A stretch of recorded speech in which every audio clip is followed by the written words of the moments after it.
Lorsque l'on débute le piano, un des premiers réflexes que l'on va avoir, c'est d'aller chercher son morceau préféré sur Internet. Alors on va trouver une partition et une vidéo Synthesia, et avec de l'acharnement, on pourra jouer les premières mesures. Mais ça va être vraiment laborieux et on a vite tendance à sentir le découragement arriver. Alors du coup, on va avoir tendance à espacer les séances de travail, puis on ne progresse plus, quoi. Alors si vous êtes à deux doigts d'abandonner, bien à la fin de cette vidéo, vous saurez quoi faire pour enfin prendre du plaisir sur votre instrument. Le problème, quand on prend un morceau qui nous plaît, c'est qu'il est souvent trop compliqué pour un débutant. Et on est tous passés par là, et quel que soit le domaine. Par exemple, quand on faisait du foot petit, on essayait tous de faire des retournées acrobatiques, alors qu'on ne savait même pas très bien courir avec la balle. La première solution que je vais vous donner, alors restez bien jusqu'au bout parce que des solutions, je vous en donnais plusieurs, et en plus, je garde la meilleure pour la fin, mais la première solution que je vous donne, ça va être d'aller sur le site MuseScore et de taper Easy à côté du morceau dans la barre de recherche, à côté du morceau, votre morceau préféré, du morceau que vous voulez jouer, vous marquez Easy, plus à côté par exemple Wonderwall, si vous voulez jouer au Wonderwall. Et vous allez tomber sur des versions simplifiées du morceau. Vous pouvez aussi aller sur le site Noviscore et acheter les partitions de niveau 1, car sur Noviscore, les partitions, elles sont nivelées. Alors une fois que vous avez la partition MuseScore, vous pouvez aussi transposer la partition pour enlever les dièses et les bémols à la clé. Sachez que j'ai fait une vidéo sur le sujet qui vous explique comment enlever les dièses et les bémols à la clé de votre morceau préféré. La vidéo devrait s'afficher en haut à droite de l'écran. Une fois qu'on a fait ça, c'est super chouette, mais le problème c'est que le morceau, il est parfois un peu trop simplifié.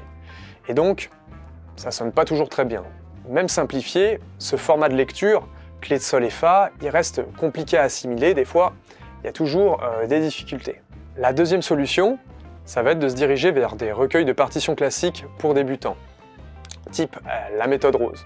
Alors le problème c'est que le support reste le même, on a une clé de sol et une clé de fa, ça reste assez difficile à lire pour beaucoup de débutants, et le souci c'est que dans l'ensemble, les morceaux sont un peu dépassés mélodiquement, et ils ont tendance à pas trop nous faire vibrer, parce que voilà, c'était des morceaux d'une autre époque.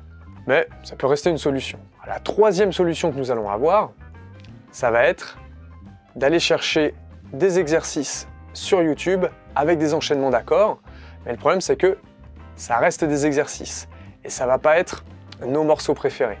Donc, qu'est-ce qu'il nous reste? Alors moi, je vais vous proposer une dernière méthode.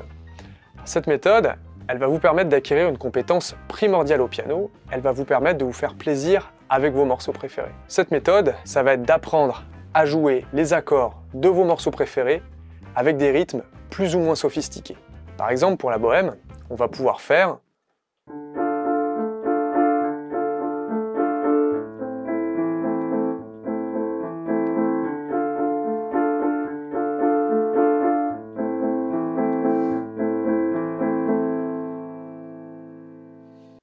c'est pas évident tout de suite de chanter par-dessus, mais on peut déjà se faire plaisir avec la base de notre thème préféré. Ça marche aussi avec les accords d'un morceau classique. Par exemple, avec le clair de lune de Debussy,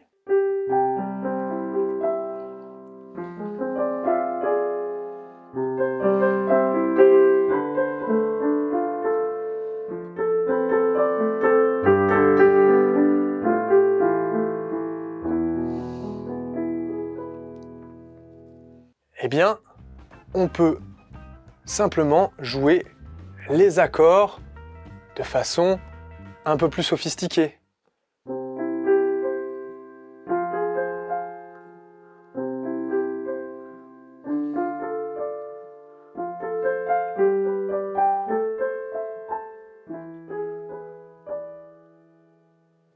Alors je vais vous montrer les étapes progressives pour vous faire plaisir avec ce support, mais avant, je vais vous résumer ce qu'est le jeu en accords. Donc, chaque lettre correspond à une note, par exemple le C, ça va être le Do, le D, ça va être le Ré, le E, ça va être le Mi, le F, ça va être le Fa, le G, ça va être le Sol, le A, ça va être le La, le B, ça va être le Si, et voilà, on revient au Do de cette manière. Mais après, dans la notation en accord, chaque lettre correspond à un groupement de notes. Donc, le C, ça va être un Do majeur, et puis par exemple le D avec un petit M à côté, ça va être le Ré mineur. Et donc le C avec un petit M à côté, ça va être un Do mineur. Ok ? C'est ce qu'on appelle l'appellation internationale dans la nomenclature des notes. En description, vous trouverez un mémo avec les 24 accords de base, majeurs et mineurs, ainsi que les grilles d'accords des exemples que je vous ai fournis. Pour bien travailler sa grille, on va d'abord enchaîner simplement les accords les uns à la suite des autres. Si je reprends notre clair de lune de Debussy, on les enchaîne avec l'aide-mémoire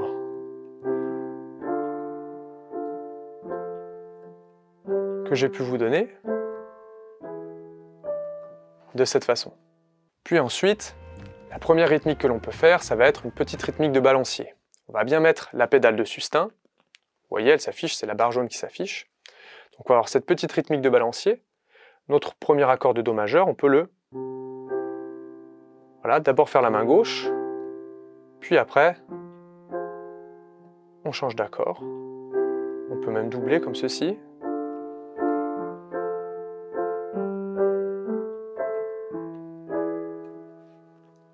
C'est déjà pas mal. Sur ma chaîne YouTube, vous trouverez beaucoup de tutoriels gratuits pour apprendre des rythmiques de chansons. Et si vous souhaitez aller plus loin dans votre apprentissage, vous savez qu'il y a des cours individualisés avec moi. Je possède donc des formations qui vont vous permettre de vous accompagner en chantant, qui vont vous permettre d'aller plus loin dans la lecture de vos grilles. J'ai évidemment créé des logiciels de défilement aléatoires extrêmement nivelés qui vous permettront d'automatiser la lecture de vos notes et de vos accords et de vos rythmiques. Et tout est en description pour avoir plus d'informations sur mes cours en ligne.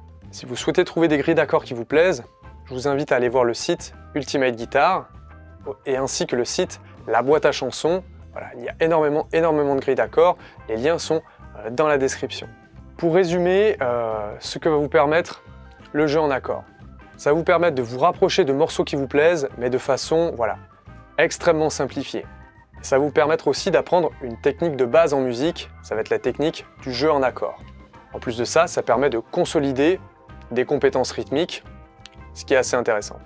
Ça permet aussi de commencer à apprendre le piano d'accompagnement afin de s'accompagner en chantant pour accompagner des chanteurs ou d'autres instrumentistes pour jouer en groupe par exemple. Voilà, j'espère que cette vidéo vous a plu. Si elle vous a plu, je vous invite à aller voir cette vidéo qui vous explique comment accompagner quelqu'un qui chante. Voilà, elle est bien complémentaire avec la vidéo que vous venez de voir et moi je vous dis à bientôt pour une autre vidéo.